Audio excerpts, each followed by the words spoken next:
नमस्कार। मैं राकेश गुणवंत तामनकर आप सभी का मेरे इस वीडियो चैनल के ऊपर स्वागत करता हूं। मित्रों,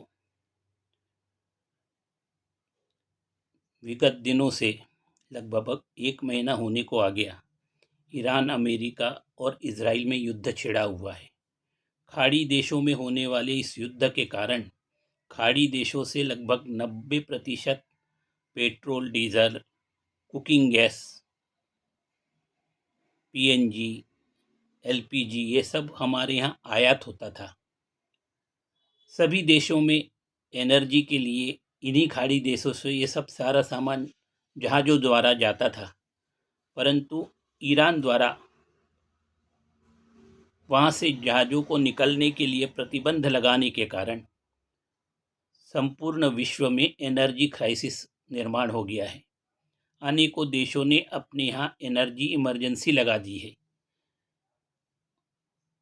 परंतु केवल भारत एकमात्र देश ऐसा है कि अभी हमारे देश में एनर्जी के इन संसाधनों पर कोई असर नहीं पड़ा है, क्योंकि हमारी सरकार कहती है कि हमारे पास पेट्रोल डीजल का 2 महीने का भंडारण यानी 60 दिन का भंडारण है।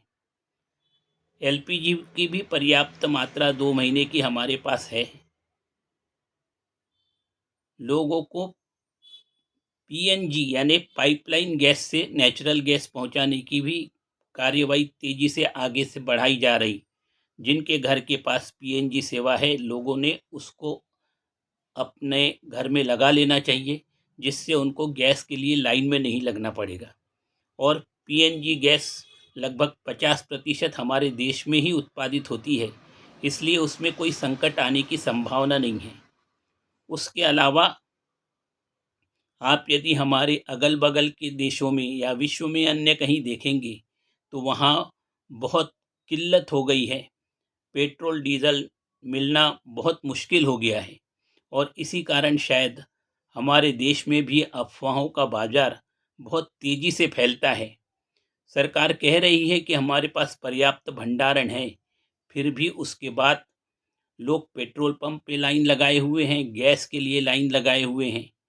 सरकार कहती है कि पहले गैस सिलेंडर एक महीने में 50 लाख लोग बुक करते थे, वो संख्या बढ़कर 90 लाख हो गई है, परंतु अब कुछ दिनों में वो फिर से घटकर 50 लाख पर वापस आ चुकी है। यानी अब जितनी बुकिंग पहले होती थी वैसी ही बुकिंग हो रही है। तो लोगों को पैनिक नहीं करना चाहिए, डरना नहीं चाहिए, भंडारण करने की आवश्यकता नहीं है। सरकार की बात के ऊपर विश्वास रखना चाहिए। और क्यों विश्वास रखना चाहिए, इसका कारण मैं आपको बताता हूँ। मनमोहन सिंह सरकार जो थी, उस समय हमारे देश में भंडारण क्षमता कहते हैं कि 8 दिनों की हुआ करती थी। और 2014 से जब से प्रधानमंत्री नरेंद्र मोदी जी इस देश में प्रधानमंत्री बने हैं, तो उनकी दूरदर्शिता के कारण ही उन्होंने देश में भंडारण क्षमता को 80 दिनों तक बढ़ा दिया है। और वर्तमान में हमारी भंडारण क्षमता 60 दिनों की ऑलरेडी हमारे पास अवेलेबल है। इसके अलावा 2 महीने के हमारे ऑर्डर दिए जा चुके हैं, यानी 4 महीने तक हमारे देश में पेट्रोल, डीजल, एलपीजी गैस किसी की कमी आने की कोई संभावना नहीं है। तो लोगों को इसके बारे में चिंतित नहीं होना चाहिए। आप सोचिए कि मनमोहन सिंह सरकार के समय कितने सारे डीजल पर इंजन चलते थे। अधिकांश गाड़ियां पेट्रोल और डीजल पे चलती थी, परंतु अब तो लोगों के पास प्राइवेट अपनी कार, स्कूटर भी बैटरी पर चलने वाली कार, स्कूटर हैं। ई रिक्शा है, ऑटो रिक्शा बैटरी वाले आने लगे हैं। तो यानी पेट्रोल पर चलने वाले ऑटो रिक्शा और संसाधनों की काफ़ी कम उपयोग होने लगा है। तो उसके कारण हमारे देश में पेट्रोल डीजल की खपत पुराने दिनों जैसी नहीं है। इसलिए हमें डरने की कोई आवश्यकता नहीं है। सरकार की बात के ऊपर आप विश्वास रखिए। जितना आवश्यक है केवल उसी समय आप जाके पेट्रोल, डीजल और गैस के लिए अपनी बुकिंग कर सकते हैं। गैस बुकिंग होने के कुछ दिनों के बाद ही आपको गैस घर पहुंचकर प्राप्त हो सकती है।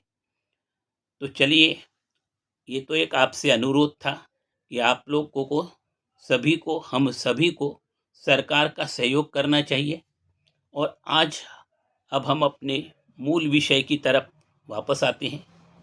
संत रामदास स्वामी द्वारा रचित श्री सार्थ दास बोध, इसमें संत रामदास स्वामी ने बताया है कि हमारे जीवन में हमको जो दुख और कष्ट उठाने पड़ते हैं वो प्रमुखतः तीन कारणों से होते हैं। उसको तीन ताप कहते हैं। पहला आध्यात्मिक ताप, दूसरा आधि भौतिक ताप और तीसरा आदि दैविक ताप।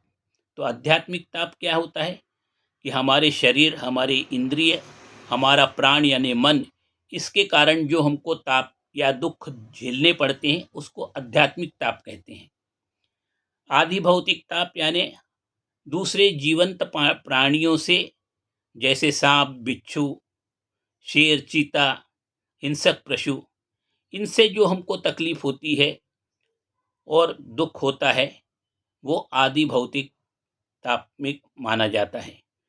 आदि दैविक यानी जिसके ऊपर मानव का कोई नियंत्रण नहीं है, जो प्रकृति के द्वारा निर्मित है। भूकंप आना, बहुत तेज वर्षा होने के कारण बाढ़, सूखा, अत्याधिक ठंडी, अत्याधिक गर्मी, बिजली का गिरना, ये जो प्राकृतिक आपदाएं हैं इसको आदि दैविक ताप कहा जाता है। तो आदि भौतिक ताप, आदि दैविक ताप तो आप समझ चुके हैं। तो हमारा जो आध्यात्मिक ताप है, संत रामदास स्वामी कहते हैं कि हमारे पूर्व जन्म में हमने जो पाप किए थे उसके कारण हमें अनेक प्रकार की बीमारियों से सामना करना पड़ता है और कष्ट भोगने पड़ते हैं। तो कितनी प्रकार की बीमारियां और कितने प्रकार के कष्ट होते हैं वो उन्होंने अपनी इस आध्यात्मिक ताप में लोगों को बताया है। तो अभी तक हम लोगों ने पिछले इसमें बहुत से आध्यात्मिक ताप देखे थे।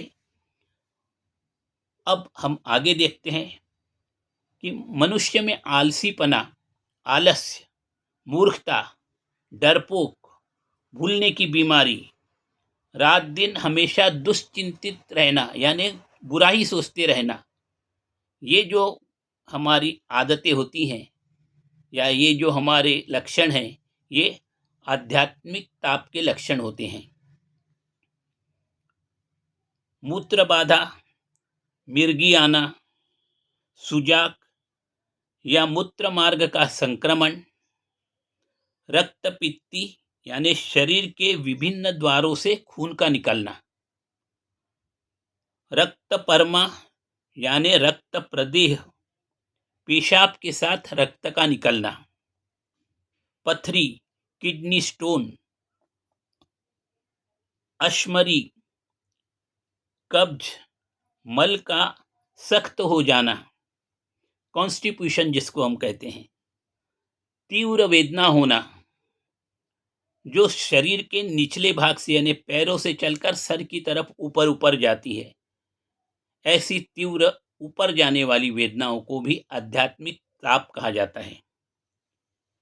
पेट में ऐंठन होना, पेचिस यानी डिसेंट्री, अतिसार, दस्त यानी डायरिया, मूत्रदाह, पेशाब में जलन, मल का अवरोध होना और मल अवरोध होने के कारण तड़पना, ये आध्यात्मिक ताप के लक्षण होते हैं। आंत का उतरना, हार्निया वायु का नीचे की ओर सरकना, पेट में कीड़े होना, आंव और रक्त का गिरना, मल के साथ बलगम और खून का गिरना, ये आध्यात्मिक ताप के लक्षण होते हैं। पेट फूलना, गैस के कारण पेट में अत्यधिक तनाव महसूस करना, मोच आना, मांसपेशियों का खिंच जाना, खरोच आना, रगड़ के कारण त्वचा पर कहीं छिल जाना, फोड़े फुंसी होना, और उसके कारण फोड़े फुंसियों के कारण असहनीय दर्द का अनुभव करना, ये सब आध्यात्मिक ताप के लक्षण होते हैं। संत रामदास स्वामी कहते हैं कि हिचकी आना, उच्छ्वास, डकार, खट्टी डकार, गले में कौर अटक जाना, पित्त प्रकोप, एसिडिटी, वमन यानी उल्टी होना, वोमिटिंग, जीभ पर छाले और खुरदुरापन आना, सर्दी और जुकाम, खांसी इत्यादि, ये सब आध्यात्मिक ताप के लक्षण बतलाए गए हैं। संत रामदास स्वामी कहते हैं कि दमे का दौरा पड़ना यानी एस्थेमिक अटैक, हांफना, सांस फूलना, गल शुंडिका में वृद्धि, खीज, ठसका, ड्राई कफ, ताप, बुखार यानी फीवर, तपिश, दाह, शरीर में अत्यधिक गर्मी का अनुभव होना, ये सब आध्यात्मिक ताप के लक्षण होते हैं। संत रामदास स्वामी कहते हैं कि सिंदूर, कोई व्यक्ति किसी दुष्ट हेतु के कारण किसी को यदि सिंदूर खिला देता है, कोई ऐसा पदार्थ खिला देता है जिसके कारण व्यक्ति की आवाज बैठ जाती है, गला बैठ जाता है, रुंध जाता है, वो बात नहीं कर सकता, ये सब आध्यात्मिक ताप के लक्षण हैं। गले में छाले पड़ना, फोड़े हो जाना, ये भी आध्यात्मिक ताप के लक्षण हैं। डिप्थेरिया, गले में सूजन, जिह्वा का जड़ हो जाना,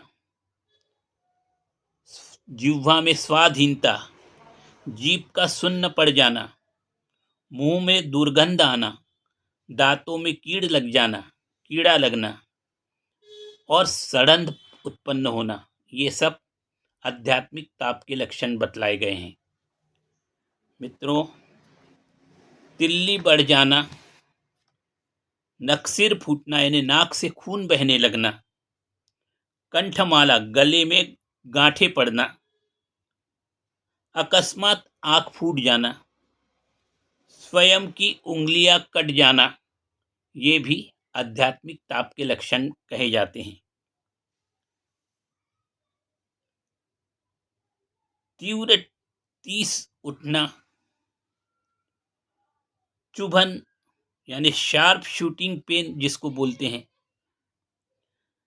दांत का उखड़ जाना, दांत गिर जाते हैं लोगों के, अथवा दांत ढीले हो जाते हैं, दांतों के बीच जीभ का दब जाना, कर्ण रोग होना, ये सब आध्यात्मिक ताप के लक्षण कहे जाते हैं।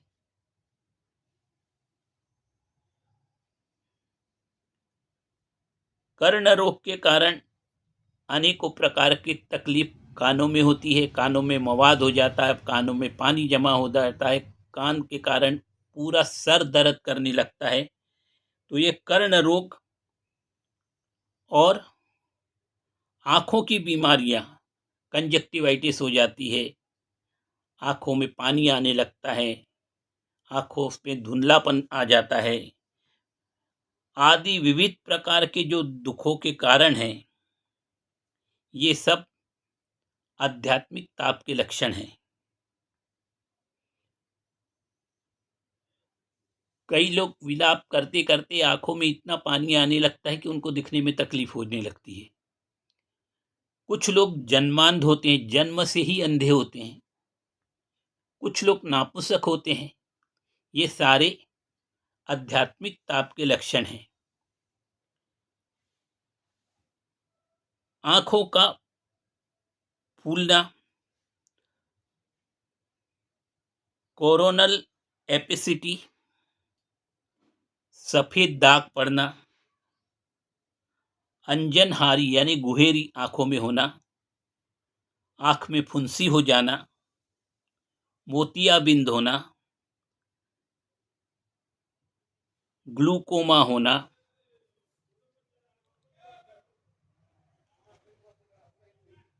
पेट में कीड़े पड़ना, संक्रमण होना, आंखों का संक्रमण होना, आंखों का अंदर धंस जाना, रतौंधी यानी रात के समय दिखाई नहीं देता, उसको रतौंधी बोलते हैं। दुश्चिंतिता यानी हमेशा बुरे विचार मन में आते रहते हैं और उसके कारण चिंता लगी रहती है। हमारे साथ कुछ गलत ना हो जाए, ऐसे हमेशा निगेटिव थॉट हमारे मन में आते रहते हैं, इसको दुश्चिंतन कहते हैं। और व्याकुलता, एंजाइटी,